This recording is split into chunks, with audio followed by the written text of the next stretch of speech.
All right, so welcome everyone to this first talk of the sixth edition of the Legacy of Socrates. I have the pleasure to host Matthias Noback, and he will be presenting design patterns for modernizing legacy code. Um, a few words about Matthias, if you don't know him yet. He is really involved in the PHP community and he does a lot of things. So he has been a web developer professional since 2003, and he's a consultant. You can see behind his camera, he has a Noback's office, which is his consultancy company.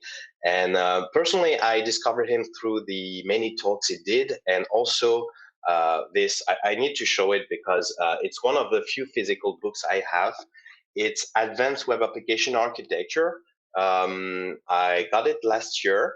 I read it and it's awesome. So I really like how Matthias show how you get from an existing code base. It's PHP, but really I do JavaScript and you can translate totally. So an existing code base with controllers, with a lot of business logic and SQL queries all mangled together, and you refactor that progressively towards an architecture you can maintain with a clean separation between domain, infrastructure code, things you can test and you can work with and evolve. So that was a blast. And I know his talk is based on this. So I'm really happy to have this because it will be very concrete with code snippets you can take away. I'm sure you will learn a lot. Recently, like very recently, this week actually, he co-published another book, which is much more for PHP. So if you're working with PHP legacy application, have a look at Rector. I will drop the links in the chat, but that can help you work with legacy code bases, basically. But enough talking from me. Matthias, the stage is yours. Right. Thank you. That's very kind. My name is Matthias, as was already mentioned. I'm working mostly with PHP code bases, and yeah, there is a lot of legacy there. I've also created a lot of the legacy code out there since I was already working a long time ago on these projects, and they generally have been a big mess back then. So ever since I've been looking for finding the right patterns to apply to this code base. And to evolve it into something maintainable, as Nicolas has already explained. So that's why I'm giving this kind of a summary of these patterns for you today. And I'm glad I'm able to talk a bit about legacy because it's actually one of my favorite topics. You can find me on Twitter, as you can see on the slide, and also you are always free to send me an email. So that's it. Let's get into the actual talk. A talk about legacy always starts with a bit of a definition, like what is legacy code? My personal definition, I don't know if I invented it or read it somewhere. I just honestly don't know anymore.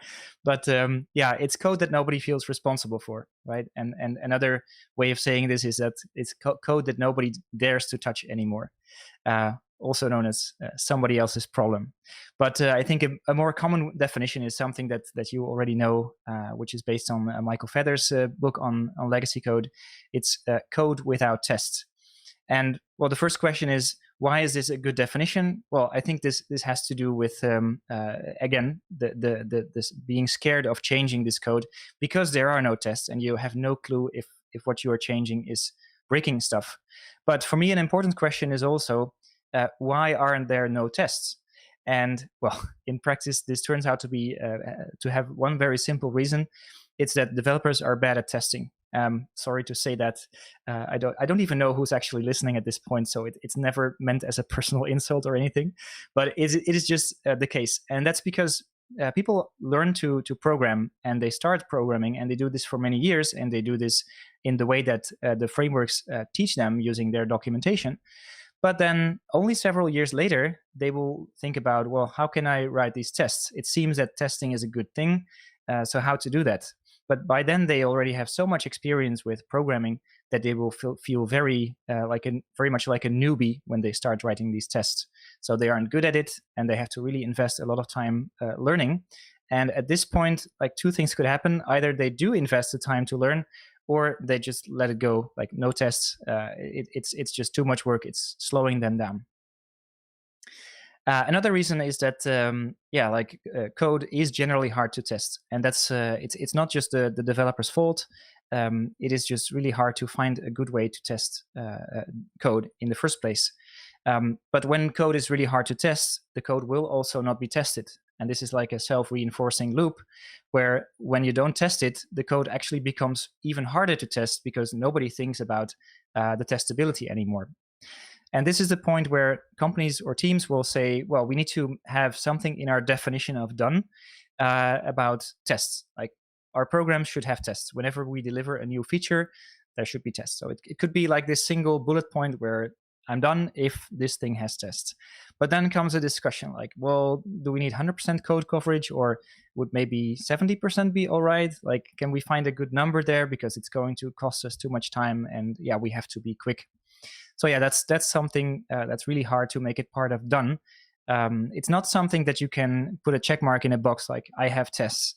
A lot depends on well, how good are these tests and how maintainable are the tests themselves. So for me, a very important thing is to, before we start working on anything, to think about how am I going to test this, rather than checking this afterwards, like it's done. We need to think about what is our approach to testing and how to make sure that what we create is testable, well, almost by definition. And this depends for the most part about what the design decisions you're going to make. And so for me, design patterns and principles are very important there, because by picking the right ones, we can make sure that things are testable. Another important definition of legacy code is code where anything could happen. And that's actually, again, I don't know what source there might be for this quote, but let's just say it's invented here. This is where, like, the very common feeling about legacy code, right? We don't know what is going to happen in this particular function. The name is unclear. It is not even clear what kind of work it's going to do here. So we have to look at every bit of detail to find it out. And there are many projects, PHP projects, but like any project there that does all kinds of weird stuff. Like for PHP, a common practice is to have an HTML template that shows a bit of information, but it uses a domain model entity for this, like an entity from your domain model, which is meant to be about making changes, like protecting the state of the application, and it's not meant for presentation purposes. So that's the kind of mix-up that usually happens.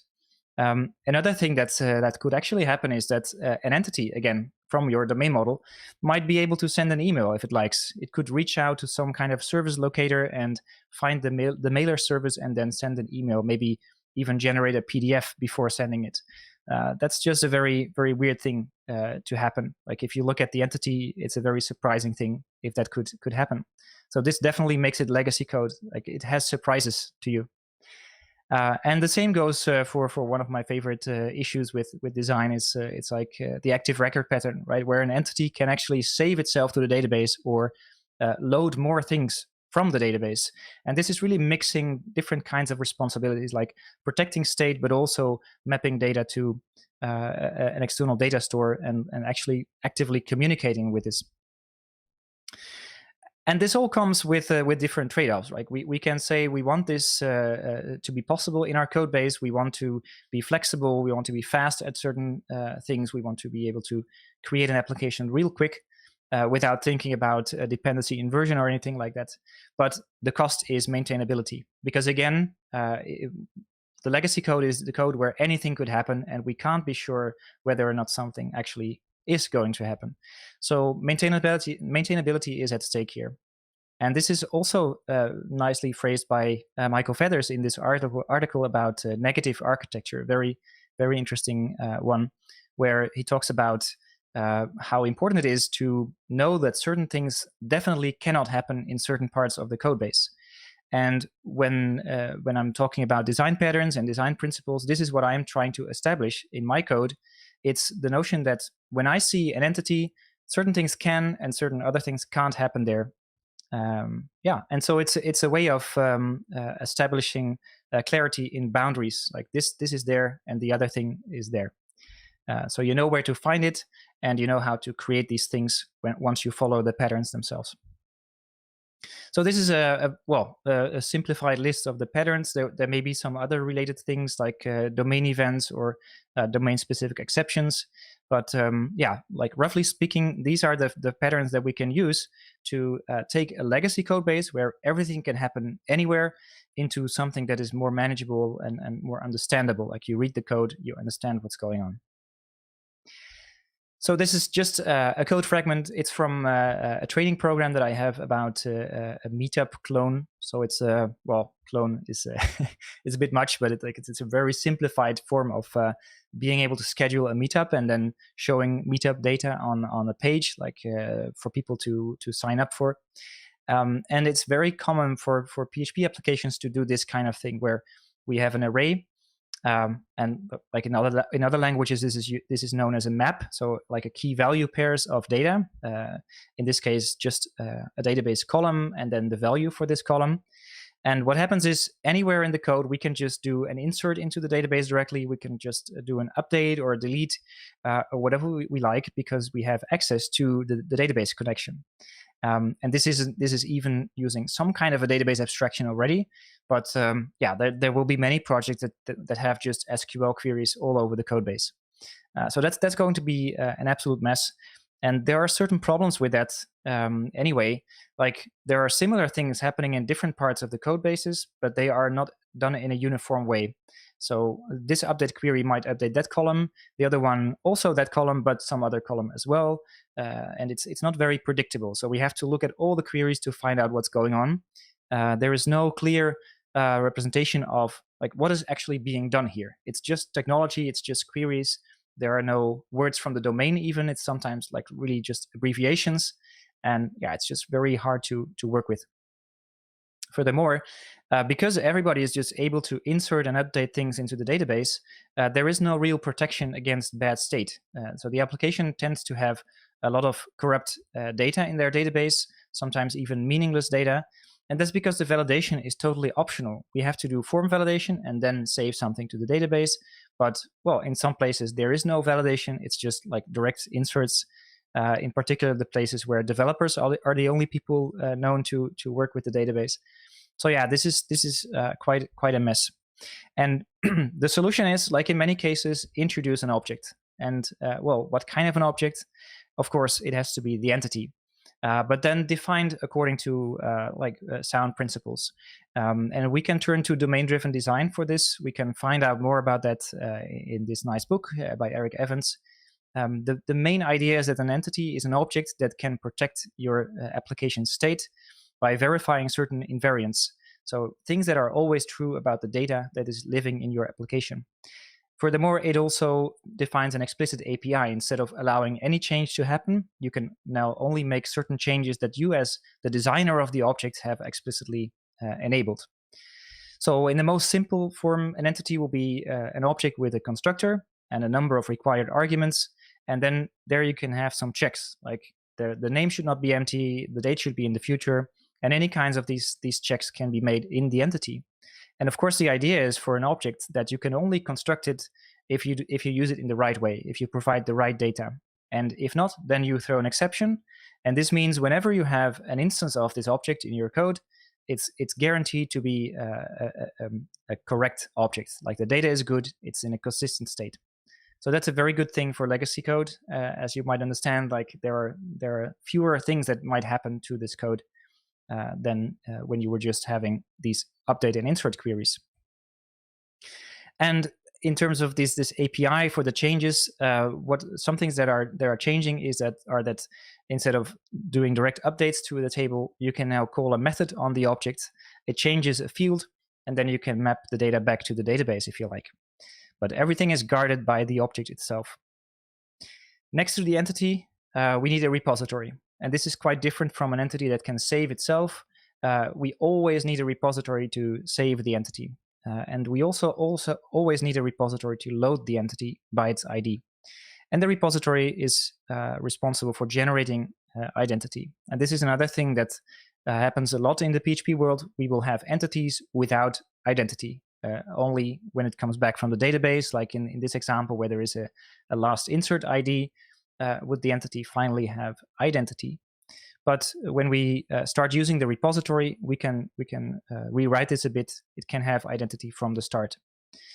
So we wrap the data inside the constructor of the object and we save it, and it should have an ID from the start. The advantages being that every change that we make to the concept of a meetup, like the object meetup, will always go through the object itself. And it is able to guard against bad things happening to it. So it can throw exceptions whenever something is wrong. And eventually we will no longer have corrupt data in our database. And that's something, it's like a dream for legacy projects, right? So then another very big issue with legacy is that the write model is often used for presentation purposes. Sometimes it's directly the database that is being used for presentation. Sometimes it's the entities that are being passed to the template, as I already mentioned in the example earlier. But so what is really the problem here is that the write model isn't prepared for presentation purposes. So it loads only the data for this entity, and then you might have to load more entities even before you can show anything on the screen. This is also known as the N+1 problem, where we have to load multiple things, like additional data, until we can finally show something. But what usually happens is that write models, like an entity, are now going to expose many of its internals, which is somewhat endangering of the quality of encapsulation for these objects, like how much they can protect about the changes that are happening inside it, and how freely it can evolve when it needs to later on. And finally, these templates, these read-only clients, will have access to the write model objects, even though those clients are not supposed to change these objects at all. And so in a spaghetti project, like a legacy project, it's really hard to find out which call side, which client needs which pieces of information. And this makes it really hard to evolve the domain model in the first place, because, well, we just have to assume that everybody needs all the data to be there in order to keep the code working. So for this, I usually introduce view models, and these are objects that hold just the right data for the use case. When we want to present something, we only put the data in the object that is actually needed to be shown to the user. And so next to this object, we also need to have a repository for retrieving these objects.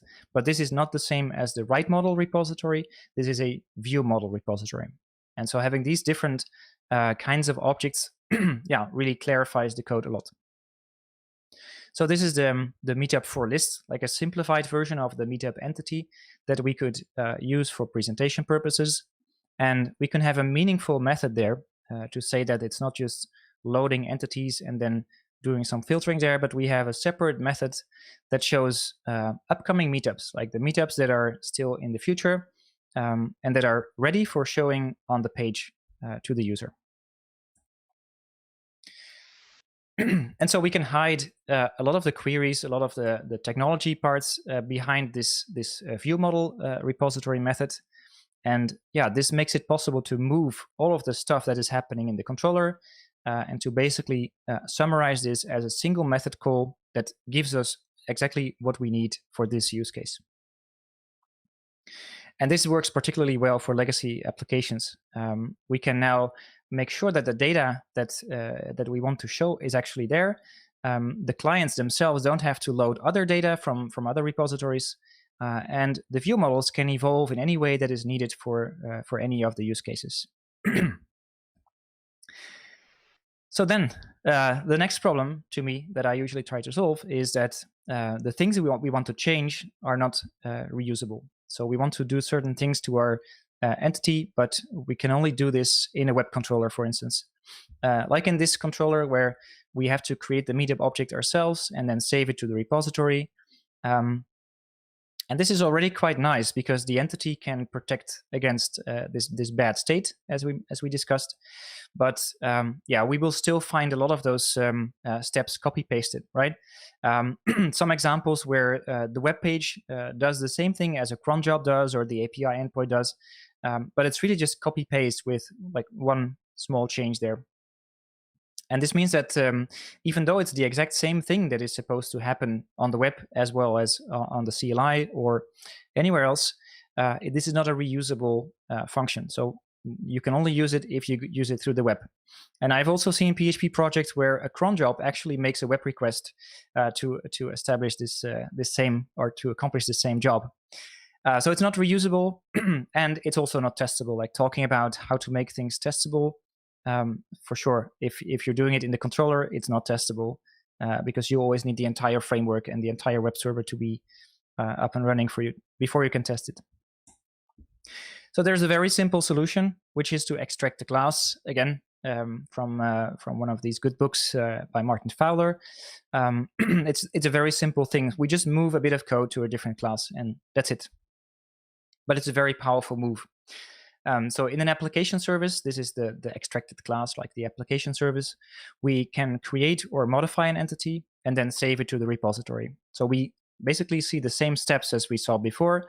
We talk to the entity to guarantee consistency, and then we save the object to the repository. But the important aspect of an application service is that it accepts primitive type arguments. So that anyone who would like to do this job that the application service does can actually invoke it, because anybody can create strings and integers, and that shouldn't be a problem at all. There shouldn't be anything in the application service that is related to the delivery mechanism, so that it is actually reusable in different contexts. So what is the delivery mechanism? Like, that's the web, for instance. We have things in our code like request objects, response objects. We do things with the session, JSON, HTML, all of the like technology keywords there. It shows in our code if we are using things that are very specific to the delivery mechanism. So an application service should be free from any of these things. It should not be depending on framework-specific things that are related to just the web or the command line or anything like that. And this means that in our controller, where we would previously create the Meetup object and then save it, we could now call a single method and just providing these primitive type values. And the original steps, like creating the entity and using the repository, those things are now inside this service. And it's a very good starting point for combining behavior that is related, because they might share some dependencies, but at least everything is now behind like a much simpler way to use. So it's pretty much a facade where you can say, I want to schedule a meetup, but I don't want to worry about having to create an entity and using a repository and dispatching domain events. Yeah, just do the work for me. Finally, if we're looking at the different, if we have all these patterns, we still need to think about what happens if we want to invoke these services. If we want to create an entity and save it to the repository, in order to make it fully reusable, but also make it fully testable, we have to worry about the separation between domain logic and infrastructure code. So what we don't want is to test a bit of domain logic and also accidentally invoke a call to the database or to a queue server, or like make file system changes, or actually assume that certain files are there. And for this, there is the design principle that we need next to all those design patterns, is that if an object ever needs to reach outside the application, then it has to use a service for that. So that's the first step. This saves us from having entities that are sending emails directly. So that always has to go to a service. But then we also need an abstraction for this service. Because, well, with an abstraction, we can replace the actual implementation. Also in a testing situation where if we have the abstraction, which is the interface, and a higher level concept, we can replace the actual implementation with a fake one for testing. And we can do this for a number of things. For the entity repository, it makes a lot of sense to have an interface to say that, well, we just need a way of saving the entity. For now, I don't care where it happens. Of course, in production, we do care, but at least we need to have it defined as like an abstraction. The same for the view model repository. It turns out that in the end, it might be a different source that we want to read from. So yeah, it's good to have an abstraction there as well. But the same goes for anything that talks to external services where it needs to get information or like influence an external service by doing something there, it's always good to have an abstraction there to say, I want an interface for this in my core and an implementation for this in the infrastructure of the application. There are a number of these less obvious examples, which I always find funny to mention in code, where if your domain logic generates a random number, then it's really not pure domain logic anymore. It really has to go through an abstraction because it talks to some device outside your current working application. The same for if you want to get the current time. Yeah, that's something where you need a system device for. So yeah, you always have to go through a service for that. And this service always needs an abstraction as well. Same for file system read writes, yeah, and so on. If you do all of this, then you will definitely get maximum testability. And yeah, this might be clear by looking at this diagram where we have the user communicating with our application through a controller, which then interacts with our domain. So it looks at entities, it talks to application services, it uses repositories and view models. But yeah, on the right side, whenever we want to go to the database for something, we talk through an implementation there. And this means that the inside of the application, the core, is really pretty much standalone. So it's decoupled from any of those technology things around it. And it uses only abstractions, meaning that we can just invoke the logic there without also accidentally invoking external systems. And without also needing controllers, frameworks, servers to be running before we can invoke this logic. And if we have this nice separation, we can take away the outside layer of the application and replace it with a test runner that actually executes the same calls on the domain model as our controllers do. And on the right side, we will have these fake repository implementations or fake API client implementations, just basically replacing the real things. And this means we can test a lot of the domain logic, a lot of the use cases of our application without needing any infrastructure at all. And this can be used in like a greenfield scenario, but also in a legacy scenario. I've tried to explain how you go from like legacy mess code into like clean, separated pattern code. But yeah, if you start from scratch, this works rather well too. So testability for me means that the tests will be fast, they will be stable, so they will not just always give different answers or start to fail because of unrelated reasons. They are going to give me quick feedback, but also very detailed feedback about what's going on. And it's very important to be able to add more tests to the list, because usually, yeah, like writing a single test could be like a happy path. Doesn't mean a lot to me. I just want to see different scenarios, like different examples of what could go wrong. And it should be possible without copy pasting like 30 lines to add another test.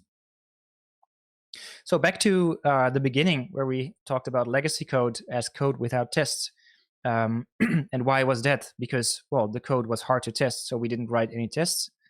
If you use these patterns and if you use these principles, then the code actually becomes easier to test because the design is supporting testability.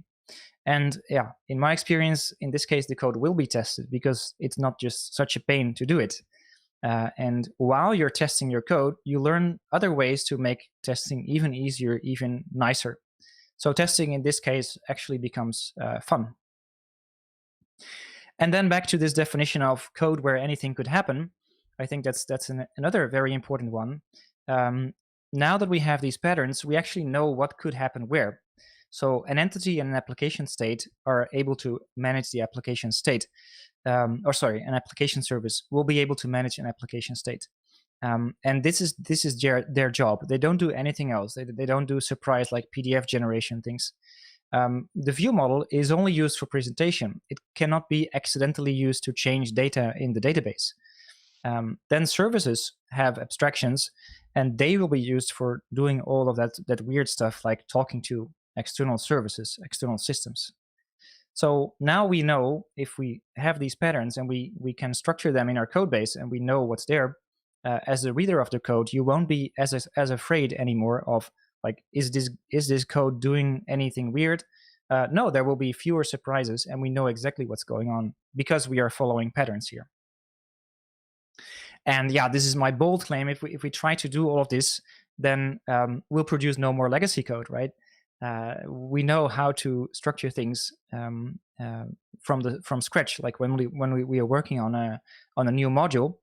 But if we're looking at a legacy module, we also have a way out, because we will start by creating an entity. We then manage the entity using a repository. We then do all of this work in an application service. And yeah, that's really a very clear path. If we want to make a change, then we need these three patterns. If we want to show anything to the user, we need a view model and a repository. And if we have these elements, then yeah, we don't need a lot more. So this is actually a pretty clear path out of legacy code. All right, so it's already time for the Q&A, if there are any questions from the audience. Yeah, thank you very much. Well, yeah, I could feel content from the book, and there is much more in the book, of course. But Right. yeah, I like.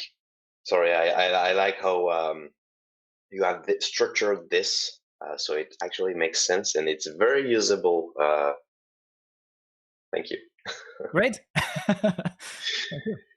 Yeah, no, yeah, sure, for sure. So you're using PHP examples because you mostly do PHP, but I can tell I'm doing web applications with JavaScript, and yeah, we have similar problems. So it's not the same frameworks and not the same way to organize things, but the patterns are the same. And yeah, the calling a service that does send emails or does calls to another database, so people are afraid to test that, or Right. having the cron job calling an HTTP endpoint to execute some code.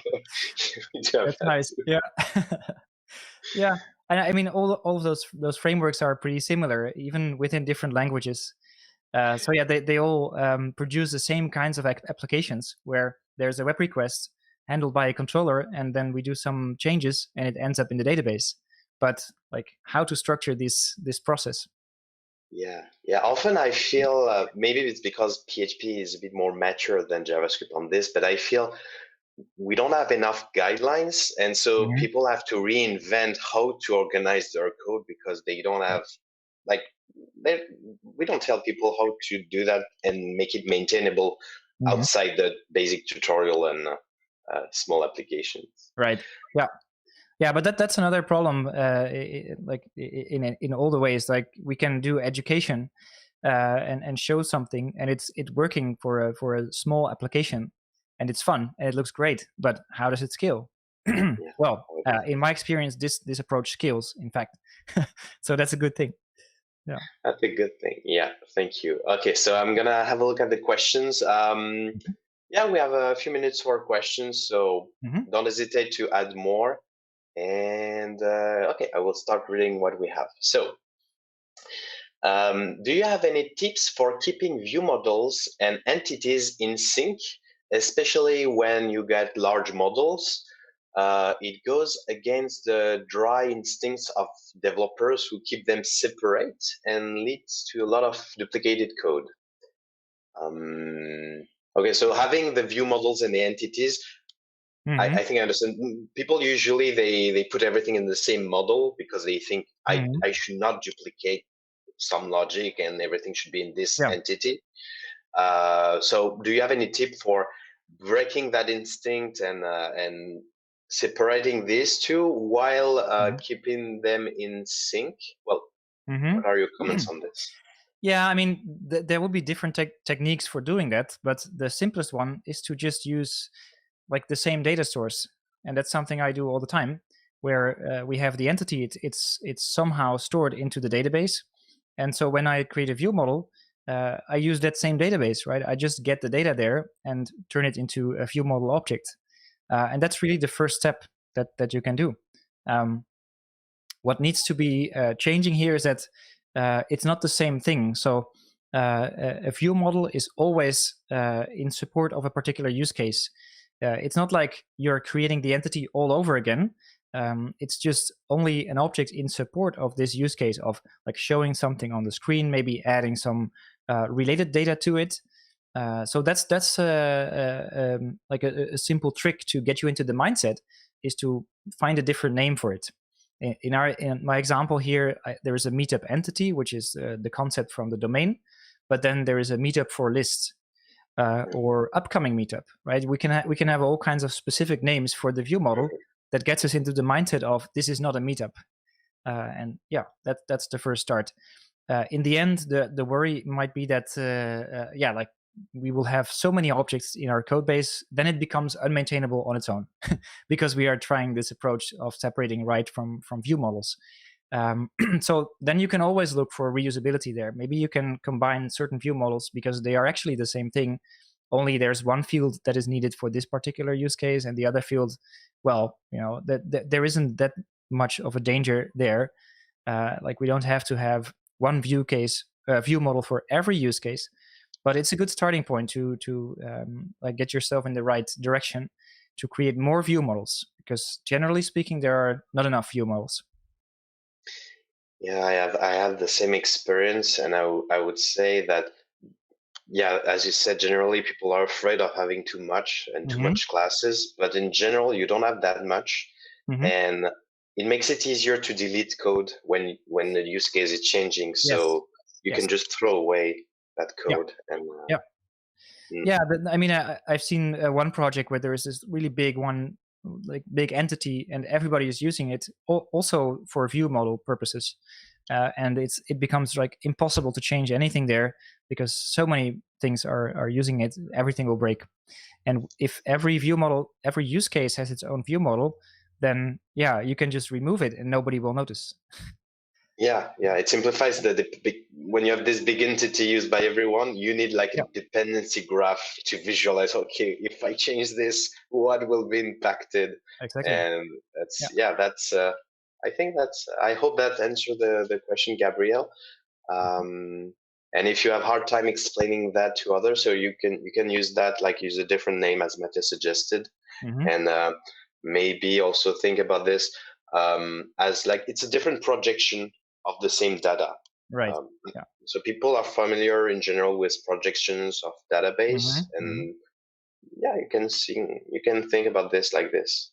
Yeah. All right, next question. Do you recommend TDD as a way of achieving these necessary abstractions? Yeah, for TDD, it's a really nice thing because you can't make the concretion work at the first try. So you always start with the abstraction, and it's just like you have this question in your code, you don't know how to answer it, so you create a method for it on an interface, and that's the start. And then in TDD, you can specify what will be the outcome of calling this method. And yeah, as long as you can specify it in a test, later you can fulfill the promise of this implementation will be there, because otherwise you can't even run the code in production. So it's like setting the boundaries, setting the expectations, and then later fulfill them one by one. So it's a really nice way to, like keep things as simple as possible for you as the developer, the designer. Yep, I agree. So yes, you can if you can promote TDD in your team, that helps doing that for new code. And I'm piling up on this. Do you have recommendations for existing code to add the necessary tests? Yeah, that's a good one. Always, like everyone has this problem, right? And I think it's quite a known solution to start with, like the end-to-end test, where we simulate the requests and we look at the response and then verify that they are looking good. In the end, this kind of test will be really slow and it will be brittle and break for all kinds of reasons. So we have to strip away infrastructure there.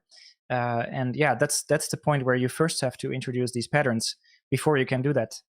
And in the end, you will remove those end-to-end tests in favor of like tests that are closer to the domain model itself. But yeah, that will be the recommended approach. But yeah, I also find that once we have end-to-end tests, it's really hard to delete them. But that's something you then still have to do, right? We have to replace them with better types of tests. Yes. That makes me think that a lot of, I don't know if that's specific to JavaScript, but I can see that a lot of solutions to these problems that are rising is try to numb the pain. So for example, now it's very easy with the test framework to mock the clock of the system and to add seconds, etc. You just, for example, make it very, very simple, and Jasmine too.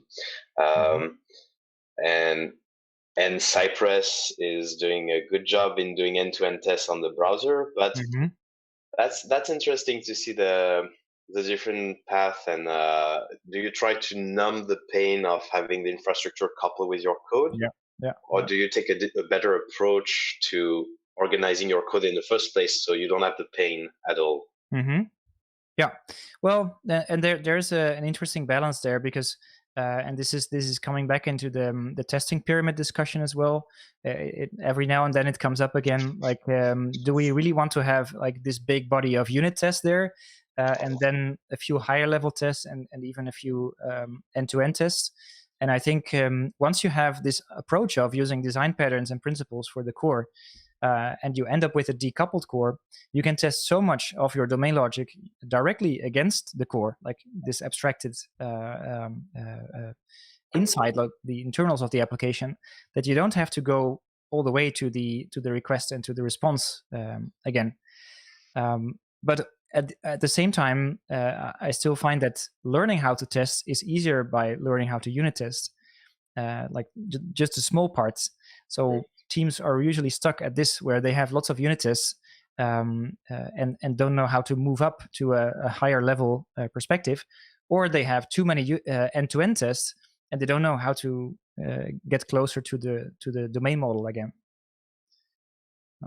Yes, and so using these design patterns you presented helps moving from the end-to-end test to something more maintainable. I hope so. All right, so it seems we don't have any other question. That was very good. Thank you, Matthias. Thank you. Yeah, it was a pleasure. So I'm gonna put the link to the YouTube channel for people if you want to subscribe, so you will be notified when Matthias talk is available, so you can share it with your friends and colleagues. And yeah, thank you very much, Matthias, for being here. Awesome. Thank you too for inviting me. All right, have a good day. And everyone, see you in 17 minutes. Yeah, we're taking a small break, and then we will be hosting Andrea for a very interesting talk coming too.